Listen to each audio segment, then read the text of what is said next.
Salam əziz müəllimlər, mən fizik tərbiyə üzrə təlimçisi Namiq Məmmədov. Bugün sizə şahmat oyununu izah edəcəm. Deməli, şahmat mənası şah öldü mənasını verir. Dünyanın ən qədim oyunlardan biridir. Yaranması 6-cı əsrə gedib dayanır. Hindistanda yaranmışdı. Oyunun ilk adı satranq olmuşdu. Yəni fikir versəz türklər də buna satranç deyir. Yəni bu ada yaxın bir addır. Şahmat Federasiyası FIDE adlanır. FIDE Grand Prix'si, FIDE Olimpiyadası belə də deyilir. Federasiya 1924-cü ildə yaranmışdı. Beynəlxalq Şahmat Federasiyası. Yaranmasına baxdıq. 1924 nə adlanırdı? FIDE. Olimpiya növü deyil. Bunun öz olimpiyadası var. Yəni FIDE Olimpiyadası adı istəsəz qatışdırmayın. Bunun öz olimpiyadası var. Yəni olimpiya növü sayılmır. Azərbaycanda tarixi Azərbaycan Şahmat Federasiyasının qısaldılmış adı AŞF adlanır. Yəni Azərbaycan Şahmat Federasiyası.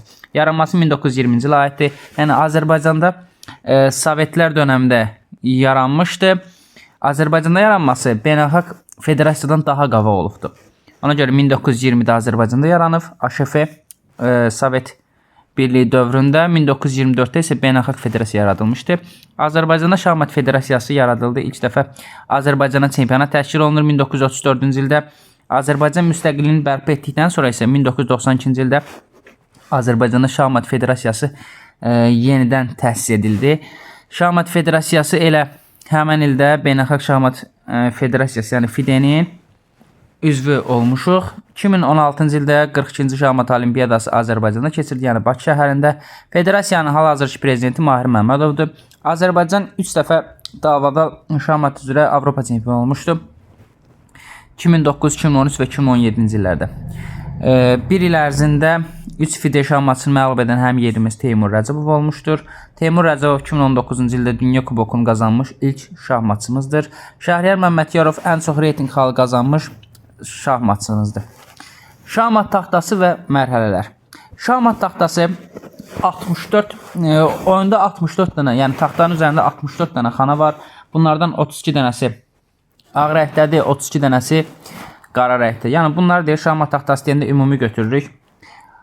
64 ümumi xana var, 32 dənəsi ağ rəngdədir, 32 dənəsi qara rəngdə olur. Deyir, şahmat taxtasında 3 cür xət var, şaquli, üfüqi və diaqonal. Nəyi nəzərə tuturuq? Baxın, şaquli xət, üfüqi xət, bir də diaqonal. Diaqonal, yəni çarpaz. Baxın, diaqonaldır. Diaqonal belə gedir.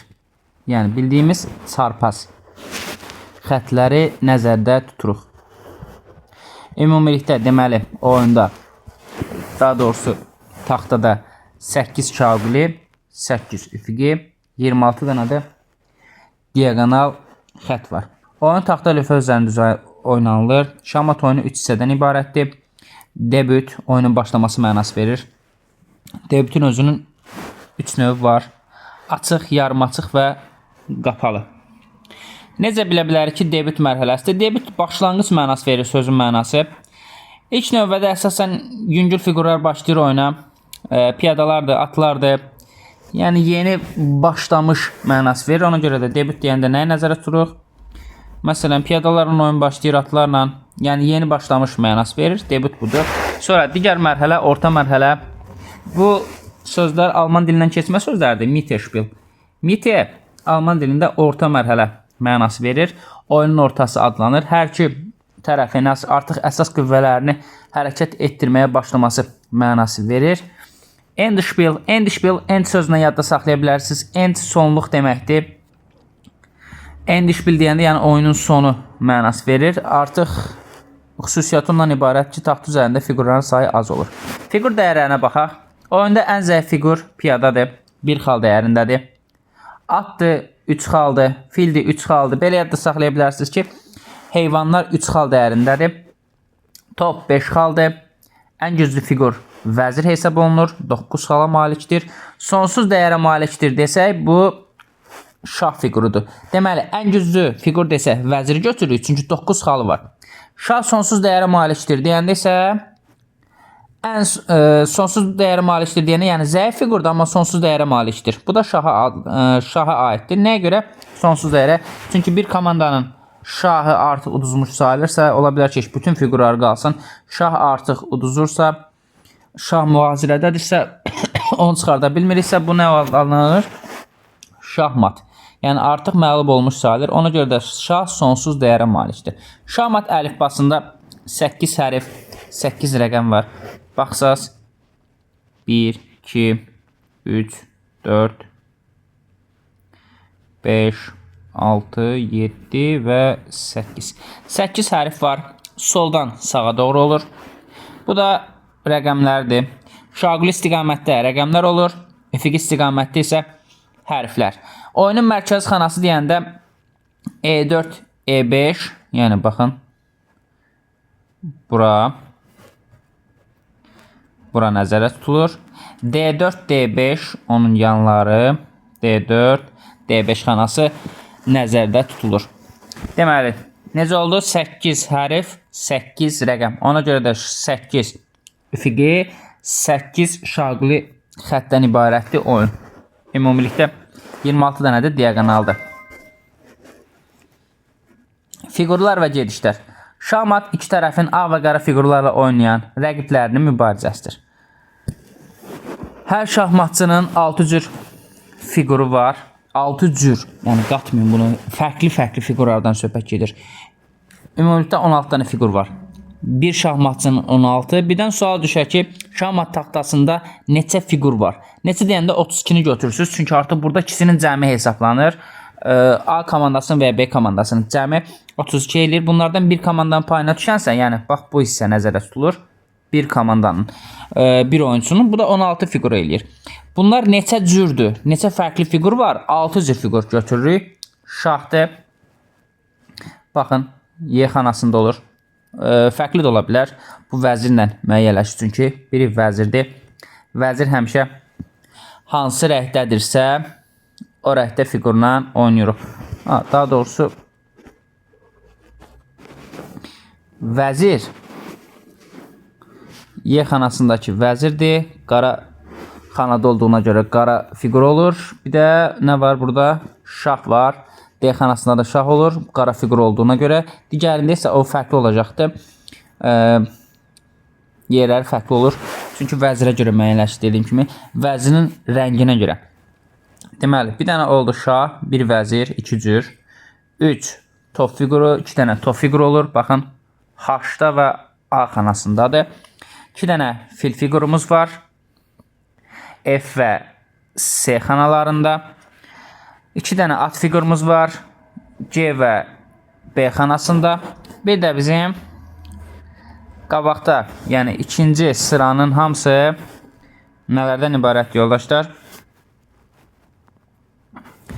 Piyadalardan 8 dənə də piyada var. Baxın, bu xəttin hamısı piyadalardan ibarətdir. Sonradan oyuna əlavə edilmiş fiqurlarımız var. Bunlar fil və vəzirdir. Yəni bunlar ilk dəfə şahmat oyunu yaradanda bu fiqurlar yox idi. Bunlar oyunun marağının artması üçün sonradan əlavə olunub fil və vəzir fiqurları. Bir şahmatçının oyuna başlayarsan şahındakı xana həmişə ağ rəng olmalıdır. Baxın, ağ rəngdir. Xana ağ rəng olmalıdır. Sağ tərəfi. Oyun ağ fiqurlarla birinci başlamalıdır. Ona görə də oyuncular hansı rəngdə oynayacaqlarını püklə, qəpi atmasıyla və ya müxtəlif üsullarla, məsələn, hakim və oyuncu əlində bir daş tutur, bir daşın rəngini deyib, rəngi düz tapdıqda püşkü qazanmış sayılırsan, ona görə də artıq ağ rəngli fiqurlarla oyuna başlamalısan. Beləliklə, ağlar daha sonra isə qaralar gediş edir. Yəni, birinci həmişə ağlar, ilk gedişi ağlar etməlidir, sonra isə qaralar gediş eləməlidir. Şahmat oyunu bitirməyin iki yolu var. Biri matdır, biri isə patdır. Mat nədir? Mat heç-heçə mənası verir. Mat daha doğrusu məğlubiyyətdir. Pat heç-heçədir. Pat heç-heçə mənası verir. Oyunda piyada və at başlaya bilər. İkinci sıra isə tamamilə piyadalardan ibarət olur. Deməli, oyuna ilkin başlayan xanalar hansılardır? Biri piyadalardır. Çünki qabaqdadır, qabaqlar boşdur, başlaya bilirlər. Bir də atlardır. Arkadaşlar, qabaq sıra dolu olduğuna görə, yəni ikinci sıra dolu olduğuna görə başlaya bilmir. Yaxşı, nəyə görə at başlaya bilir? At həm özünün, həm də rəqib fiqurlarının üzərindən tullana bilən yeganə fiqurdur. Ümumi burada hər bir Fiqurun fərqli xüsusiyyətləri var. Atın fərqli xüsusiyyəti də budur. Həm özünün, həm də rəqib fiqurunun üzərindən atlaya bilir. Ona görə də oyuna birinci başlayan fiqurlar ya piyada olmalıdır, ya da atlarla başlaya bilərsən. Sonra toplar künclərdə olur. Gördüyünüz kimi H-da və A-da. A-ya baxırıq və H-a baxırıq. Bunlar da görürsünüz künclərdə həmişə toplardır. Onun yanında həmişə atlar olur. C və B xanalarında. Onun yanlarında F və C xanalarında C1 və F1-də olur bizim fillərimiz. Sonra gəlir vəzir və şahımız. Vəzir həmişə qara fiqurlarla oynayırsınızsa, qara xanada deməli vəzir olmalıdır. Burada da düşür Y-yə. Ağ fiqurlardırsa bu düşəcək D-nin yerinə. Deməli şah da onun həmişə böyründə olacaq. Yəni vəzir öz rənginə uyğun xanada yerləşdirməlidir. Buna da deyirlər ki, vəzir öz rəngini sevir. Belə bir məna da var, deyim də var. Sonra şah ən vacib fiqur hesab olunur. Şahı itirsəniz bütün oyunu uduzmuş hesab olunursunuz. Amma vəzir də ən güclü fiqur hesab olunur. Ona görə deyir ki, şah sonsuz dəyərə malikdir. Çünki şah ölsə, itirsək oyunu uduzmuş hesab edilir. Vəzir isə oyunda ən güclü fiqur hesab olunur. Əgər bir oyuncu daşlardan birinə toxunarsa və ya toxunduğun daşla bir gediş etmək olursa, oyuncu o daşla gediş etməlidir. Əgər oyuncu rəqibin bir daşına toxunarsa, o daşı vurmalıdır. Taxtadakı bir daşa yalnız düzəltmək üçün toxunmaq istədikdə rəqibdən icazə almaq lazımdır və ya düzəldirəm dedikdən sonra etmək lazımdır. Oyunda vaxtdan istifadə olunur. Gediş edən oyuncu rəqib üçün vaxtı başlatır. Əgər bitənədək rəqib oyuncu gediş etmirsə, oyun gedişi edənə keçir. O gediş etdikdən sonra rəqib artıq uduzmuş hesab ediləcək.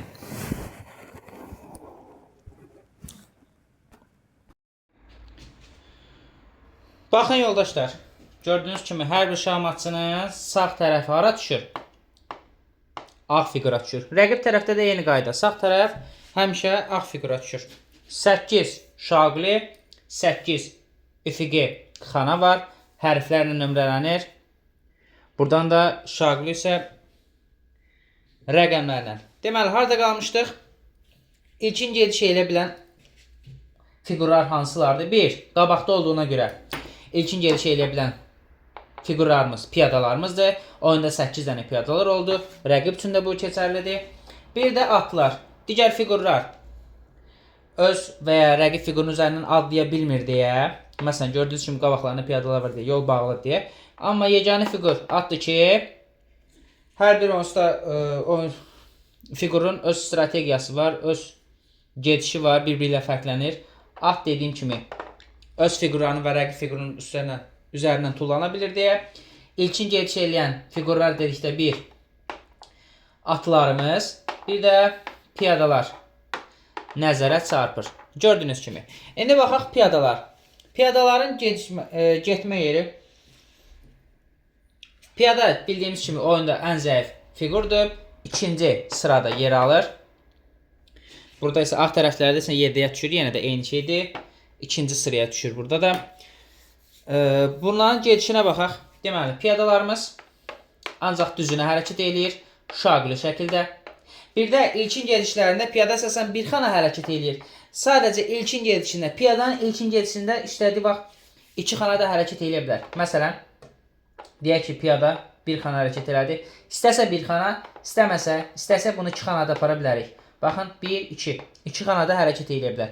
Eyni qayda. Məsələn, deyək ki, oyunun ortasıdır, daşlar artıq gəlibdir, bu mövqeyidir. Bu piyadanı oynatmamışıq ki, bunun ilkin gedişində də yenə 2 xana hərəkət edə bilərik. Yəni, hər bir piyada öz ilkin gedişində ilk dəfə o fiqurla, o piyada ilə hərəkət edirsənsə, bu piyadanın ilkin gedişində 2, istəməsən 1. Yəni, 1 və 2 xana hərəkət etdirmək olar.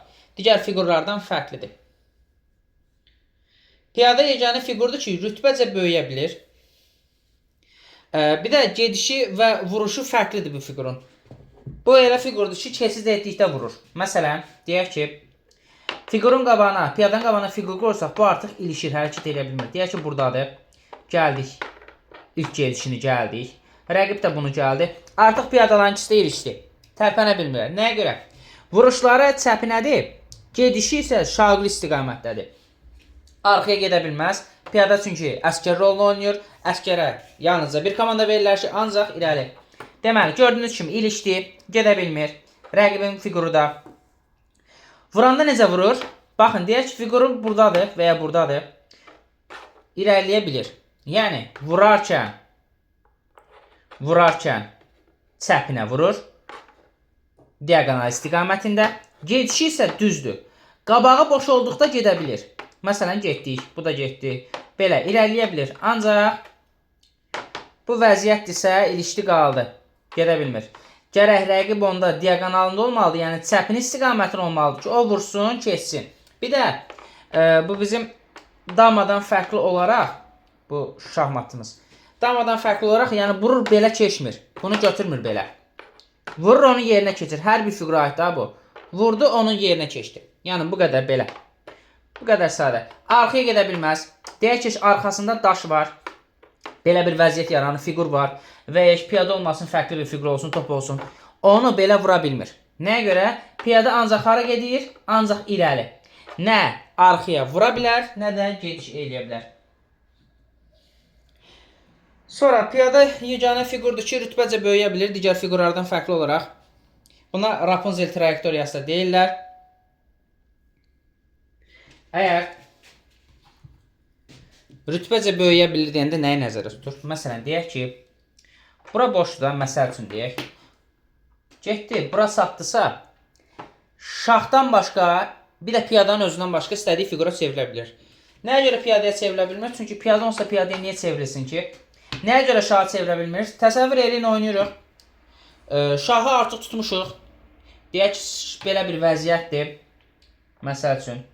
Belə bir vəziyyətdir. Şah artıq zərbə altındadır. Şah uduzmuş sayılır. Sən də buradan gətirib piyadanı qoyursan, bir dənə də şah. Onda bu oyun bitməz və ya mahiyyəti olmaz, marağı olmaz. Ona görə də bu piyada başa çatdıqda, rəqib fiqurun başı, bu tərəf, taxtanın obisi başına çatdıqda, piyadanın üstə piyadaya niyə çevrilsin ki? Bir də şahdan başqa istənilən fiqura çevrilə bilər. Əsasən başlıca olacaq fiqurlar vəzirdir. Çünki ağıllı şahmatçı onu vəzir edir. Strategiya üçün vəzirə çevrilməsi də yaxşıdır. Yaxşı, nesə gedişə başa çatır və başqa fiqura çevrilir. Maksimum 6, minimum 5 gedişə. Nə zaman 5 olur, nə zaman 6 olur. Deyək ki, piyadanın birinci gedişini 2 xana adladıq. İlk dəfə olardı axı ilkin gedişində. Bu bir gediş, 2 xana adladı. 2, 3, 4, 5. Bu minimumudur. Minimum 5 gedişə başqa fiqura çevrilə bilir. Yəni, taxtanın obisi başına çatdı və başqa fiqura çevrilə bilər. Maksimumsa 6. İlk gedişini bir gediş eləsə, deməli növbət gedişlərini bir gediş eləməlidir. Çünki qayda deyir ki, yalnız ilk gedişində piyada 2 xana adlaya bilər. Yox, deyək ki, 1 xana adlayıb 1, 2, 3, 4, 5, 6. 6 gedişə nədir? Başa çatdı. Deməli, ona görə deyir minimum 5 gediş, maksimumsa 6 gedişə başqa fiqura çevrilə bilər. Sonra digər fiqurlara bir də deməli necə istiqamətlənir bir dənə ona baxaq. Gedəndə şaqlı gedir. Vuranda, yəni gərək fiqur olsun ki vura. Fiqur olmasa belə gedə bilməz. Çəpinə gedə bilməz. Ancaq rəqibin fiquru olsun ki o onu keçə bilsin. Bir dənə istəyirsiniz belə yoxlayaq. Keçən dəfə dərsdə bəzi müdavimlər qaçışdırırdı. Baxın. Burada da eyni şey edəcəkdir. Deyək ki, 1 gediş, 2 gediş, 3, 4, buralarda fiqur olmasa 5, 6. Yenə eyni şey edir. Yəni, vursa da vurmasa da maksimum 6 gediş, minimum 5 gedişə başa çatdırıla bilir. Sadəcə vurmaq və gediş istiqaməti fərqlidir. Gedəndə düzünə, şaqlı istiqamətinə gedir. Vuranda isə ancaq çəpinə vurmalıdır. Sonra baxaq digər fiqurumuz. Atlarımıza. Atlar yeganə fiqurdur ki, dedik ki, rəqib fiqurun üzərindən adlaya bilir. Məsələn, öz və rəqib fiqurun üstündən. Əsas odur ki, düşəcəyi yerdə öz fiqur olmasın. Rəqib fiqur olduqda onu vura da bilir. Məsələn, deyək ki, və yeganə fiqurdur ki, fərqli gedişi var, el vari gedir. L hərfinə bənzər gedişi var. Deməli, əsasən mərkəzdən 8 gedişə malikdir. Atın gedişi bu fiqurun rəqib fiqurlarının eyni anda zərbə altına almasına isə çəngəl deyilir. Necə bir şeydir? Məsələn, deyək ki, rəqibin 2 fiquru var burada və ya belə bir şey deyək. Qoyaq atımızı bura. At necə gedirdi? El varı 2 qabağa, 1 sağa və ya 1 sola və ya fərqli istiqamətə. İndi bir dənə baxaq. Çəngəl nədir? Bax, atın gedişi 2 qabağa getdi, 1 sağa və ya sola gedə bilər. Sağda gedəndə bir fiqurumuzu vurur. Rəqibin bir fiqurunu. Sola da getdikdə. Atın gedişi zamanı rəqibin 2 fiqurunu gördüyünüz kimi C2 və Y2-də olan fiqurların ikisini də və fərqli də ola bilər. Zərbə altına almasına çəngəl deyilir. Dediyimiz kimi belə vəziyyət olsa, dedi ki, rəqibin fiqurlarının üzərindən adlaya bilir. Məsələn, deyək ki, burada rəqibin daşı var, fili var. Necə edir? Baxın, ikisinin üzərindən tullanır, gəlib bunu vura bilir. Rəqib fiqurlarının üzərindən tullandı, gəldi bu birisi daşı vurdu. Yeganə fiqurdur ki, bu trayektoriya ilə gedir və rəqib fiqurlarının həm də öz fiqurlarının üzərindən tullana bilir. Gördüyünüz kimi gəldi, vurdu. 2 daşın üzərindən keçdi rəqibin, gəldi, buradakı daşın vurdu. Əsas odur ki, düşdüyü yerə düşsün. Fərqi yoxdur, o gedəcəyi yerdə nə qədər fiqur var, onun üzərindən tullana bilir. Belə bir vəziyyət olduqda isə gedə bilmir. Məsələn, deyək ki, buradadır. Yəni, qabaq istiqamətinə gedə bilməyəcək. Burada da bir fiqur var, burada da. Öz fiqurlarının üzərindən tullana bilir. Belə olsaydı, məsələn, bax, tullana bilir. Sadəcə gedəcəyi yerdə, düşəcəyi xanalarda öz fiqurlar var. Bunun üzərinə düşə bilmir artıq. Rəqibin fiquru olsa düşüb götürür. Öz fiqurunu isə götürə bilmir. Deməli, amma belə bir şey olsa, məsələn, gördüyünüz kimi, burada, məsələn, rəqibin, daha doğrusu öz fiqurları var. Üzərindən tullandı, keçdi ya S3 xanasına, ya keçdi burada, daha doğrusu S6-ya və ya A6 xanasına. Baxın, burada yerini tutdu. Gördüyünüz kimi, at fiqurumuz elvarı getdi. Belə də gedə bilər. O demək deyək ki, ancaq bu düzünə geçsin. Deyək ki, belədir. 2 arxaya, 1 sağa və 1 sola. Yəni, yarımçıq gediş edə bilməz. Həmişə 90 dərəcə. 2 qabağa, 2 sola, 2 sağa, 2 arxaya, sonra isə hər hansı bir istiqamətə dönməlidir. Yəni, 90 dərəcə. Baxaq, bura qoymuşuq deməli. Buradakı daşı fiquru vura bilərmi? Bəli. 2 sağa gedir, 1 sola. Vurdu. Bu qaydada da vura bilər. Deyək ki, buradadır. 2 qabağa, 1 sola, yenə vurdu. Məqsəd odur ki, L hərfi kimi geçsin. 2 eyni istiqamət, durduğu istiqamət, 1 sağa və ya sola çıxmalıdır. Baxın, hərəkəti necə olacaq? Deyək ki, burada qoymuşuq. 2 qabağa, 1 sağa və ya 1 sola. İstədiyi yerə tuta bilər. Və ya belə qoymuşuq.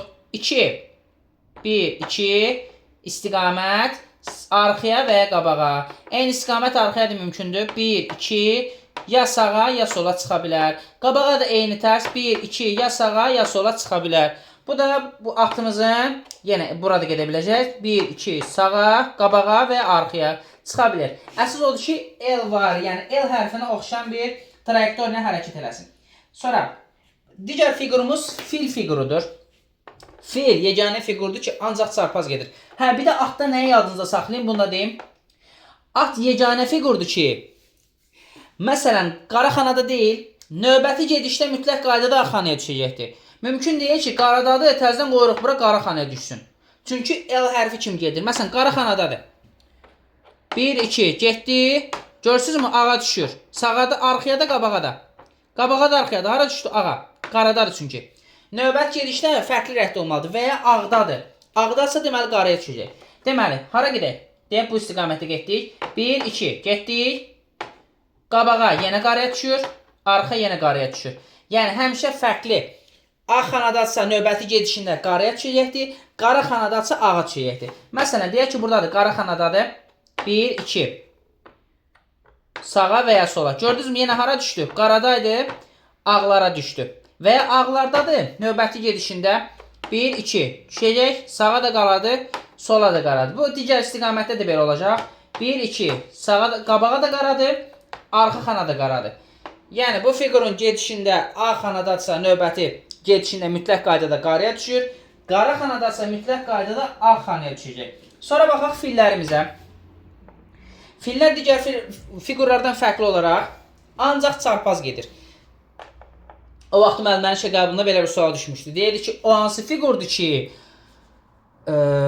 oyunun başlanğıcında hansı xanadadırsa o xanada da qalır. Bu fil fiquruna aiddir. Məsələn, deyək ki, bu bizim, görürsünüz, biri ağda olan da filin, biri qarada olur. Rəqibdə də eyni cürdür. Baxın, ağ fil C8 xanasındadır. Ağa düşübdür burada. Digər filimiz isə F8 xanasındadır. Bu da hara düşüb? Qaraya düşübdür.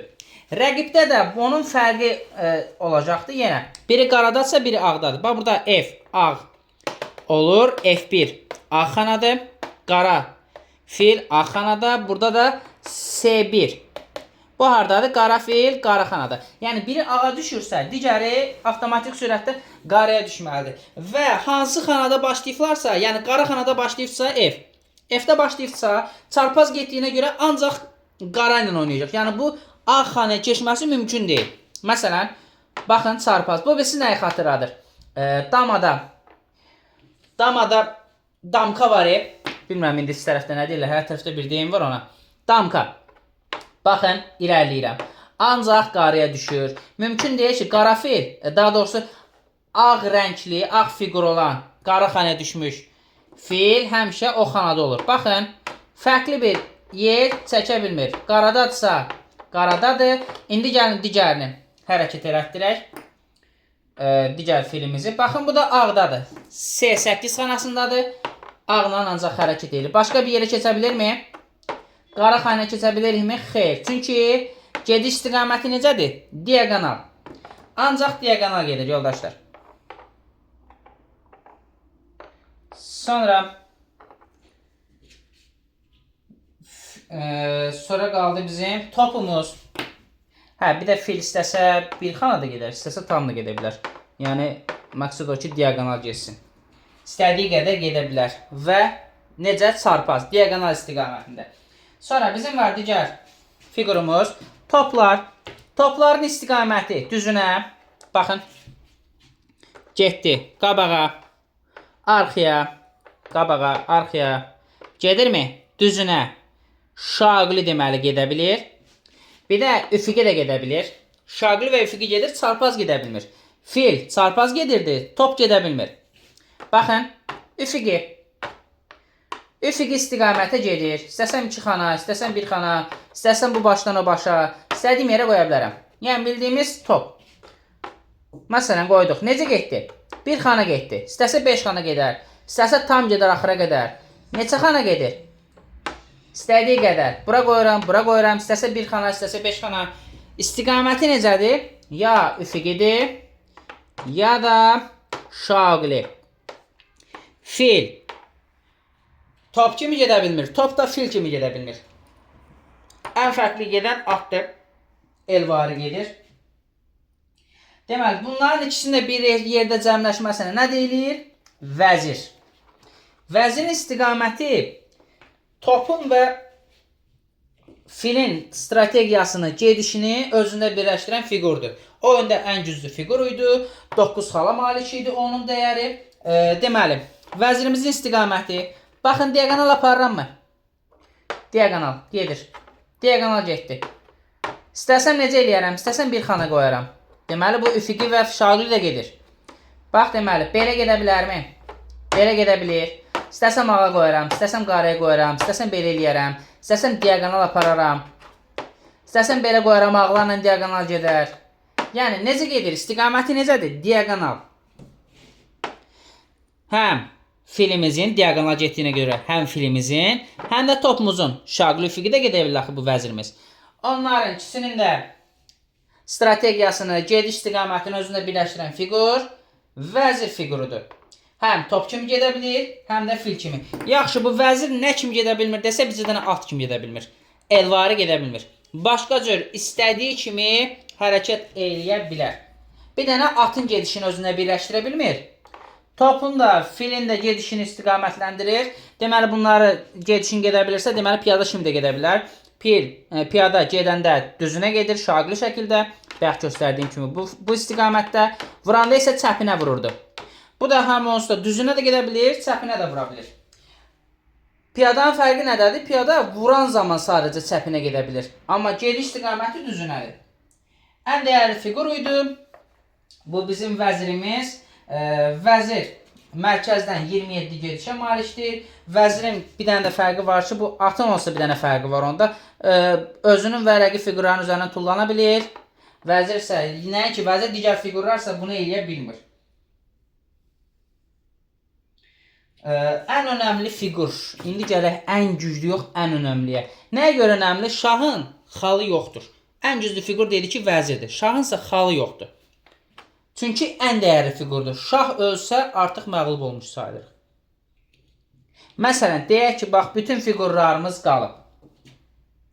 Bir səhvimizə biz götürdük bu piyadanın qabağını açdıq. Rəqib isə nə elədi? Bircə dənə gəldi. Baxın, belə bir şey. Daha doğrusu vəzirlə. Rəqib öz vəzirlə gəldi. Bir dənə bura çıxdı. Artıq biz... Daha doğrusu bura görə. Vəzir. Vəzir gəldi. Bura çıxdı. Artıq biz uduzmuş hesab edirik. Yəni, bura da çıxa bilər, qaça bilər. Sadəcə məsəl üçün deyirəm. Yəni, çıxdı. Bizim gedişimiz yoxdur. Deyək ki, vəziyyət budur. Bircə dənə mən bu fiquru qabağa çəkmişəm. Rəqib də deçki mat elədi, gəldi bunu bura. Bu nədir? Artıq mən uduzmuş sayılıram. Çıxası yeri yoxdur. Qabağa geçsə onsuz da vurur. Vəzir bizim şahımızı və uduzmuş hesab olunur. Buna görə gördüyünüz kimi bütün fiqurlarım yerində qalır. Bircə dənə rəqib gəldi. Mənim şahımın qabağını kəsdi, şaha hücum etdi. Artıq mən məğlub olmuş sayılıram. Buna nə deyirlər? Rəqib bunu bura gələndə buna deyirlər şah. Yəni, rəqibin hər hansı bir daşı şaha hücum etdikdə, onu artıq vurma vəziyyəti yarandıqda buna şah deyirlər. Şaha hücum mənası verir. Şah deməsi, rəqibin şah deməsi şaha hücum mənası verir. Ona görə deyilir ki, ən dəyərli fiqur hansıdır? Şah fiqurumuzdur. Şahın vurulması, şahın itirilməsi oyunu uduzulmuş hesab edilir. Gördüğünüz gibi bütün daşlarım qalır, amma bizə dənə şaha şah verdi. Artıq mən oyunu, yəni ona hücum etdim. Mən artıq oyunu uduzmuş hesab edilirəm. Şah ona görə rəqib fiqurun zərbəsi altına girə bilməz. Çünki uduzmuş sayılır. Yeganə fiqurdur ki, bu da vəzir kimi istənilən istiqamətə gedə bilir. Amma istədiyi qədər yox, bir xana. Məsələn, bu bizim vəzirimizdir. Daha doğrusu şahımızdır.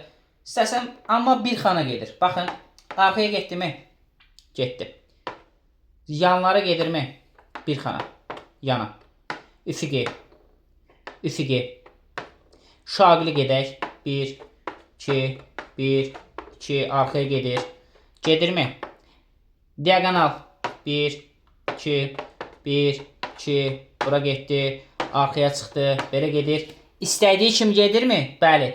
İstənildiyi qədər gedirmi? Xeyr. Ancaq bir xana gedə bilir. Yəni mən vəzir kimi bunu buradan bura belə qoya bilmərəm. Ancaq bir xana gedəcək. Bir xana. Məqsəd nədir? Belə yadda saxlaya bilərsiniz. Oyun Hindistanda yaranıb. Hindistan şahları əsasən kök idi. Dalaşa bilmirdilər. Onların məqsədi nə idi? Sadəcə strategiya çəkmək, xalqı yönəltmək, döyüşü yönəltmək və pis vəziyyətdə rəqib ona hücum eləyəndə dabana tüpürüb qaçmaq. Bunun da məqsədi odur. Kök şahı yadınızda saxlayın. Hindistan şahını. Bunun da məqsədi odur ki, sadəcə qaçsın. Ona görə bir xana gedir və istədiyi yerə qaça bilər. Məqsəd sadəcə qaçmaqdır.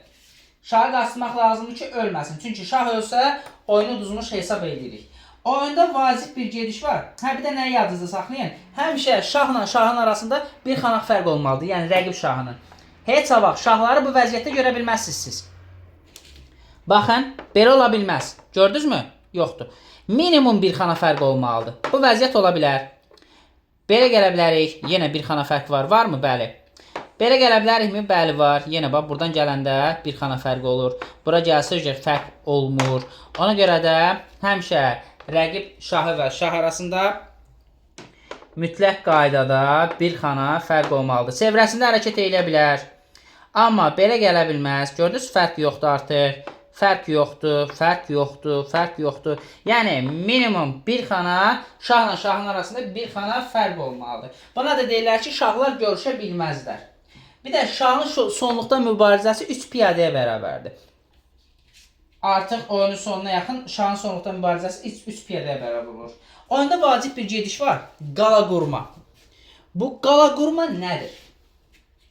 Oyunda sadəcə vacib bir gediş bircə dəfə eləmək olar. Yəni artıq yox. Qala qurma sadəcə bircə dəfə olar. Qala qurmada iştirak edən fiqurlar hansılardır? Bir topumuzdur, bir də şahımızdır.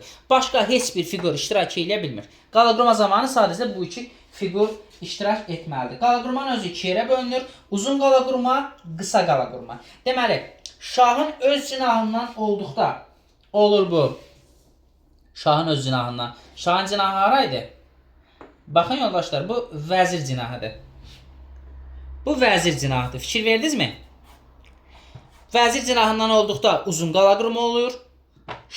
Çünki burada topla şah iştirak edirlər qala qurmada. Top daha çox məsafə qət eləyir. Bu oldu uzun qala qurma. Bu isə şahın öz cinahı buradır. Bax görürsünüzmü? Buradan olacaqdır. Məsafə daha azdır. Bu da olacaqdır şahın öz cinahının olduğuna görə qısa qala qurma. Top daha az məsafə, topun məsafəsinə görə ölçürlər. Top daha az məsafə etdiyinə görə bu olur qısa qala qurma. Daha uzun məsafə etdiyinə görə top daha uzun məsafədə gəlir. Bu da olacaqdır uzun qala qurma. Deməli, indi baxaq qısa qala qurmada şahı qala qurmanı necə etməliyik? İlk öncə bir də yadınızda saxlayın, mütləq qaydada şahı götürmək lazımdır birinci. Bir də yeganə vəziyyətli ki oyunda iki fiquru eyni anda götürə bilirsiniz. Nədən söhbət gedir, nəyə deyirəm? Yəni mən bir xana gəldimsə, rəqibin oyunu gözləməliyim. Rəqib gələndən sonra gəlməlisən. Ancaq qala qurmada eyni anda iki gediş eləyə bilərsən ardıcıl. Daha doğrusu bu bir gediş hesablanır. Sadəcə yəni iki fiqurunu artıq oynada bilərsən. Bu qala qurmadır. Deməli nə edirik? Qısa qala qurmanı izah edirəm. Qısa qala qurmada biz götürürük bu şahı. Bir də yeganə vəziyyətdir ki, bir də şah əsasən necə gedirdi? Bir xana hərəkət eləyirdi. Sadəcə bu vəziyyətdə şah iki xana hərəkət eləyə bilər.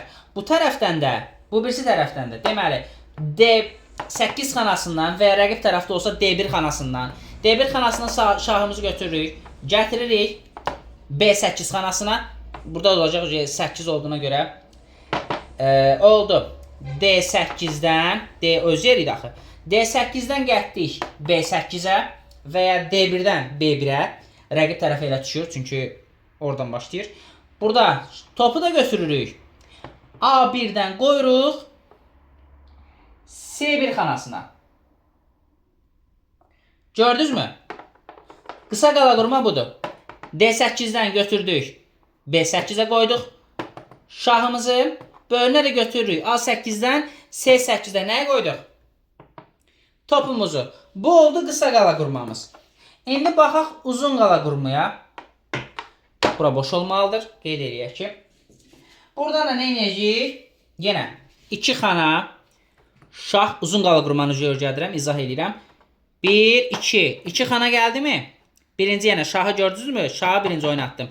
Sonra H8-dən topu götürürəm, qoyuram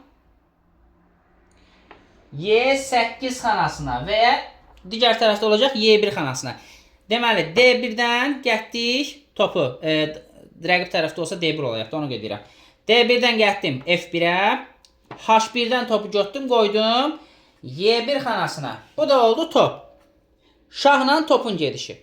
Bu nədir? Uzun qala qurma. Gördünüzmü? Baxın, buradan 1, buradaydı da 1, 2, 3. 3 xana adladı. Bu nə oldu? Uzun qala qurma. Vəzirin cinahından etdik. Ona görə uzun qala qurmadır. Gördünüzmü? Top daha çox məsafə getdi. Amma burada nə elədik? Topu götürdük, hara qoyurduq? C8-ə. 1, 2 xana gəldi burada. Qısa qala qurmada deməli top 2 xana. Uzun qala qurmada isə 2 xana hərəkət edir. Yəni buna görə də biz müəyyənləşdiririk ki, uzun qala qurma ilə qısa qala qurmanın fərqi nədədir? Sonra baxaq. Bunun üçün bəzi qaydalar var ki, yəni istədiyin vaxtı sən apara bilməzsən bu qala qurmanı. Dedi ki, oyun ərzində bir dəfə, onun da qaydaları var. Nə zaman apara bilərik, qala qurma eləyə bilərik, nə zaman edə bilmərik. Qala qurma etmək üçün qaydalar var. Deməli, nə top, nə də şah. Qala qurmadan qabaq heç bir gediş etməməlidir. Məsələn, deyək ki, mən artıq topu hərəkət elətdirmişəmsə, mən artıq təzədən bu topu yerinə qaytarsam da, əvvəlki xanasında olsa da, artıq mən bu topu oynatmışam deyə, mən qala qurmanı buradan apara bilmərəm ki. Yəni, uzun qala qurma eləyə bilmərəm, ancaq qısa qala qurma. Ancaq bundan gəldik, bunu bura qoyduq. Bu tərəfdən apardıq. Amma artıq mən bu figurda hərəkət elətdirmişəmsə, fərqi yoxdur, sonra qaytarım. İkisini də hərəkət elətdirmişəm, sonra qaytarmışam. Vəziyyət yenə budur. İlkin xanalarındadır bu toplarımız. Sadəcə artıq gediş eləmişəm deyə toplarla. Mən qala qurma artıq eləyə bilmərəm. Və ya heç toplar qalsın yerində. Mən şahımızı qabağa çıxartdım və ya bura çıxartdım, fərqi yoxdur. Bura çıxartdım, yanına çıxartdım, fərqi yoxdur. Təzədən qaytarıramsa yerində artıq şah hərəkət etmiş sayılır. Deməli, yenə də mən qala qurma eləyə bilmərəm. Ona görə deyək ki, qaydalar əsasən qala qurma zamanı oyun ərzində bir dəfə edilir. Bu zaman şah və toplar heç biri. Biri geçsə olar, o birisi qalsa olar. Yəni, sadəcə cinah dəyişilir. Əsas da şah. Oyun ərzində qala qurmaya qədər heç bir gediş etməməlidir. Əgər edirsə, artıq uduzmuş hesab edilir. Daha doğrusu qala qurma edə bilmir sadəcə. Sonra deyir ki, bu zaman bu figurların aralarındakı, yəni qala qurma ediləcək yerdə getməlidir də figurlar, iştirak eləməlidir. Çünki altdan fərqli olaraq bu figurlar bir-birlərinin üzərindən tullana bilmir. Deməli, vəziyyət belə olsa, deyək ki, rəqibin figurları var. Heç bu olmasın. Bir dənə görsünüz filmimiz olsun. Rəqibin də heç vəziri yoxdur burada. Vəzir qoymuşu bura məsəl üçün. Qala qurma eləyə bilirikmi? Xeyr. Deyək ki, aralarındakı xanalar boş olmalıdır. Nə rəqibin heç bir fiquru olmamalıdır, nə də bizim figurumuz olmamalıdır. Çünki altdan fərqli olaraq bu figurlar bir-birlərinin üzərindən tullana bilmir. Buna görə artıq bu vəziyyətdə də qala qurma etmək olmaz. Görürsünüzmü? Fil figurları var. Bunu götürsəm, amma buradan eləmək olar. Qala qurma artıq bu cinahdan eləyə bilərəm.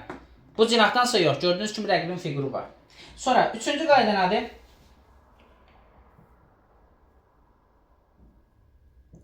Qala qurma zamanı rəqibin figuru şaha şah deməmişdən qabaq etmək lazımdır. Artıq yəni rəqibin hər hansı bir figuru şaha hücum eləyibsə, yəni ona şah deyibsə, mən artıq qala qurma eləyə bilmərəm. Məsələn, rəqibin vəziri deyək ki, buradadır. Rəqibin vəziri buradadır. Mən rəqibin vəzirini gətdim bura qoydum. Qala qurma etməmişəm. Gətdim bura qoydum, artıq mən qala qurma eləyə bilmərəm. Çünki nə oldu? Artıq şaha şah deyilib. Yəni şaha artıq hücum edilib. Mühasirədədir. Bu zaman artıq mən qala qurma eləyə bilmərəm. Bir də hansı qayda var? Qala qurma zamanı deyək ki, rəqibin əsasən şahın gedəcəyi yerə, topun yox, qatmayın. Top vurulsa da olar, əsas şahı qorumaq lazımdır. Məsələn, deyək ki, rəqibin figuru buradadır. Topu, görürsünüzmü? Rəqibin topu B xanasını vurur. Mən qala qurma etsəm nə olacaq? Gətirdim, şahı qoydum B-yə, C8-ə də qoydum topumuzu. Rəqibin topu vurur mənim şahımı. Bu qala qurma etmək olmaz. Çünki qala qurma zamanı topu şahı ora qoysam olsa vurulacaq. Amma vəziyyət belə olsa qala qurma eləyə bilərəm. Yəni deyir ki, qala qurma zamanı, əgər qala qurma zamanı şahın gedəcəyi yer, yəni düşəcəyi yer, zərbə altına rəqibin hər hansı bir daşın, heç top olmasın, başqa bir daş olsun. Zərbə altına düşürsə, mən qala qurma eləyə bilmərəm. Top düşürsə, eləyə bilərəm. Vəziyyət belə olsa, bayaq buradaydı da topumuz. B-yə düşdüyünə görə B8-də zərbə altına düşürdü şah. Amma belə olsa, top deyək ki, C3-dədir. Mən qala qurma eləyirəm. Şahı götdüm, qoydum B8-ə. Topu da qoydum A8-dən C8-ə. Rəqibin topu mənə topumu vura bilir. Gördünüzmü? Şahıma heç nə olmadı ki, vura bilir. Mən də şahı hələ belə vura bilərəm. Qala qurma etmək olar. Çünki zərbə altına nə düşdü? Topumuz. Əsas o ki, şah düşməsin, top düşə bilər. Bu da qala qurmaq üçün əsas lazım olan 4 qaydadır ki, bunlar olmalıdır ki, daha doğrusu bunlar edilməli ki, qala qurma eləyə bilərsən. Yox, artıq bunlar edibsənsə, bu 4 şərti əməl etməyibsənsə, belə deyək, qala qurma artıq edə bilməzsən. Oyunda heç-heçə qaydalar var. Hansı hallarda heç-heçə sayılacaq, yəni mat olmur, pat olur. Deməli, keçən il mənim nəşə qəbuluna düşmüş bir sual. Sualda deyir ki, adlar yadından çıxıb, məsələn olsun Aytəkin və Gültəkin. Aytəkin və Gültəkinin hərəsinin bir dənə fiquru var. Birinin ağ, birinin qara şahı. Şah qalıb. Bu nədir? Bu heç-heçədir. Çünki bu fiqurlar, bayaq dediyimiz kimi, şahla şah görüşə bilməzlər. Aralarında minimum bir xana fərq olmalıdır. Bunlar görüşə bilmirlərsə bir-birlərini necə üstələsinlər, necə qalib gəlsinlər? Bu birinci heç-heçə. Heç-heçə qaydasıdır. Şah şaha qarşı. Hər birinin bir şahı qalıb. Sonra şah və fil şaha qarşı. Fil. Məsələn, rəqibin bir fili var, sənin də bir rəqibin şahı və fili var, sənin bir dənə şahın var. Bu heç-heçədir. Burada da qalib məlum olmur, heç-heçədir. Və ya şah və at şaha qarşı. Rəqibin şahı və atı var, mənim bir dənə şahım var. Bu da heç-heçə qaydasıdır. Yəni belə yadda saxlaya bilərsiniz. Şah və şaha qarşı heç-heçədir. Şah və at və ya fil şaha qarşı, bu da heç-heçədir. Belə də saxlayın. Heyvanlar və şaha qarşı olanda heç-heçə olur. Heyvanlar. Onsuz 2 dənə heyvan fiquru var da, biri atdır, biri də fildir. Şaha qarşı olanda heç-heçədir. Sonra daima şah. Mən rəqibə şah verirəm, o qaçırdır. Mən rəqibə şah verirəm, o qaçırdır. Daima şah mənası verir, söz mənası. Yəni ancaq hücum edirəm, rəqib qaçır. Mən hücum edirəm, rəqib qaçır. Axırda ilişdirib vura bilmirsən. Bu da heç-heçə qaydalarına aiddir. Sonra nəyə fikir verək? Mövqeyin 3 qat təkrarı. Gediş etməyə başqa biri yoxdur. Ancaq eyni gediş gəlirsən. Başqa bir gedişin yoxdur. Bu da nədir? Mövqeyin 3 qat təkrarı. Bu da patdır, yəni heç-heçədir. Sonra bəzi yerlərdə 50 və 75 gediş qaydası var. Nə deməkdir? Oyun ərzində 50 gediş eləyirsən və 75 gediş eləyirsən, amma nəticə yoxdur. Qalib müəyyən edilmir. Bu zamanda oyun pata gedir, yəni heç-heçəyə gedir. Sonra şahı şahdan neçə yolla xilas etmək olar? Şahı şahdan qaçırtmağın yolları, daha doğrusu yəni məğlubiyyətdən qaçırtmağın yolları. Məsələn, deyək ki, oyuna qədər daş qoydum. Deyək ki, vəziyyət belədir. Bu bizim şahımızdır. Rəqib götürdü. Mən də şahım buradadır da. Rəqib götürdü. Rəqibin daşdı. Götürdü, bura qoydu daşını. Şaha şah verdi. Yəni şaha hücum etdi, vura bilər. Necə vururdu? Şaqili istiqaməti necə idi gedişi? Qabağa, arxaya, yəni şaqili, bir də üfüqi gedə bilir də, sağa sola. Deməli, bura gəldi, bu nə idi? Şaha şah verdi. 3 yol var ki, şahı şahdan necə xilas etmək olar? Şahı qaçırdıram. Bir xana gedir axı. Qaçırdım və ya bu istiqaməti qaçırdıram. Belə vura bilmir, axı ancaq düzünə vurur və üfüq istiqaməti. Yəni gedişi nətərsə, vuruşu da o cürdür. Piyadanın bir dənə fərqlidir o strategiyası. Deməli, qaçdım. Bu birinci yol. İkinci yol. Məsələn, deyək ki, gətirdim, buradan da şah verirəm. Məndə bir daşım var burada. Rəqib təzdən şah verir. Gətdi bura. Yenə mi şah verdi? Mən nə edirəm? Deyək ki, mənim filmdə buradadır. Rəqib gətdi, buradan təzdən şah verdi mənə. Nə elədim? Rəqibin topunu vururam, figurunu vururam. Bu ikinci yol. Deməli, matdan qaçırmaq yol nə idi? Şahı qaçırmaq. Şahı şah verən figuru vurduq. Üçüncü yol isə nədir? Şahın figurunun qabağına figur çəkmək. Yenə eyni vəziyyətdir. Gətdi, bura qoydu təzdən. Mən nə edirəm? Şahın qabağına figur çəkirəm. Onun gələcəyi, vuracağı istiqamətə çəkirəm. Bura yox, bu nə fərq oldu? Yenə vurur. Nə edirəm? Burada döydü. A5'də idi də mənim topum. Gətirirəm, qoyuram C5'ə. Düz, nəyin qabağıdır? Bizim şahın qabağına. Rəqib vuranda hansını vuracaq? Mənim topumu vuracaq. Mən də şahla onun figurunu vuracaq. Yəni oyunda bir şey var ki, bütün figurlar vura bilər. Elə bir qayda yoxsa, məsələn, piyada zəifdir, şahı vura bilmir. Niyə vura bilmir ki? Vura bilir. Bütün figurlar bir-birini vura bilir. Şah da onun kimi digər fiqurlar vura bilir. Sadəcə gedişi bir istiqamətli, vuruşu bir istiqamətli. Ona görə daha çətin olur və rəqibin məqsəd nədir? Şahı öldürmək. Buna görə şahı çox vaxt riskə atmırıq. Sonra oyundakı hesablar. Qalibə oyunda 1 xal verilir. Məğlubiyyət 0 xaldır, yəni mat. Bir də pat var, heç-heçə. Heç-heçəyə isə yarım xal verilir, 0,5. Hə, bir də fərqli bir şey deyim. Komandaların yarışlarında, məsələn Avropa çempionatında Azərbaycan millisi gedir. Komanda heyəti bir qələbəyə 2 xal verilir, 1 xal yox. Fərdi oyunlar, yəni komandalı yox, fərdi oyunlar gedirsən, tək oynayırsan. Fərdi mübarizələrdə qalibiyyət 1 xal, məğlub 0, pat 0,5, yəni yarım xal. Komandalı yarışlarda qalib 2 xaldır sadəcə. Sonra oyunda bəzi terminlər var. Mat nə deməkdir? Müdafiəsi olmayan elan edilmiş şah. Yəni artıq şahsan uduzmuş hesab edilirsən. Zugzwang nədir? Hər hansı bir gedişi əlverişsiz nəticə ilə başa çatan mövqe. Yəni hər hansı bir gediş edirəm, amma heç bir xeyri dəymədi. Gedişim yaxşı nəticələnmədi. Bu Zugzwang adlanır. Side note var. Düşünmək üçün vaxtın çatışmazlığı. Vaxt çatmır. Bu əsasən güllə, blitz oyunlarında olur. Vaxt azlığı orada özünü göstərir. Şahmat notyası. Bunu not dəftərindən yadınıza saxlayın. Not dəftərindən yadınızda saxlayın. Müəyyən bir gedişi yazırsan sadəcə. Məsələn, deyək ki, mən gəldim şahı C5-ə yazıram orada ki, məsələn, gəldim C5-ə.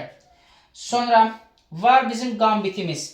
Tərəflərdən birinin mərkəzdə piyadaların işini artırmaq üçün, öz işini artırmaq üçün rəqibin daşına həmlə qurursan, tələ qurursan. Qambit, badalaq vurma mənası verir. Məsələn, deyək ki, mən rəqibin vəzirini, hanı vəzir?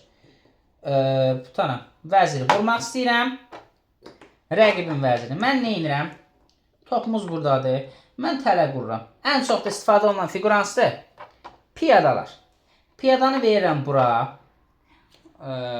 Rəqibin vəziri bu piyadanı vurur. Mən də topla rəqibin vəzirini vururam.